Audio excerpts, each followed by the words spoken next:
With the release of the iOS 18.1 beta, Apple has finally introduced the Apple Intelligence. Thanks to the power of Apple Intelligence, you can now record and transcribe your phone calls on your iPhone. That said, let's learn how it's done the right way. So first up, you have to start a phone call from the phone app on your iPhone.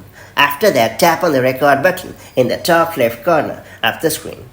Now, everyone on the call will be alerted that the call is being recorded through an audible message. Bear in mind that there is no confirmation dialog. That means if a person doesn't want the call to be recorded, they will have to hang up the call. Now, when the call is in progress, the audio is recorded and saved to the Apple Notes app. Therefore, you'll have to go to the Notes app to check the recorded phone calls. In the Apple Notes app, you can re-listen to the call and even view a full transcript. What's more, you will also get a summary from the transcript so that there is no need to re-listen to the entire thing. Keep in mind that currently Apple Intelligence is limited to the iOS 18.1, iPadOS 0.1 and macOS Sequoia 15.1 developer betas. These updates are set to be rolled out later this year, and that's pretty much it. If you found this video helpful, do like and share it, and I'll see you in the next video with more such handy iPhone tips and tricks. Till then, stay safe and have a great time. Bye-bye.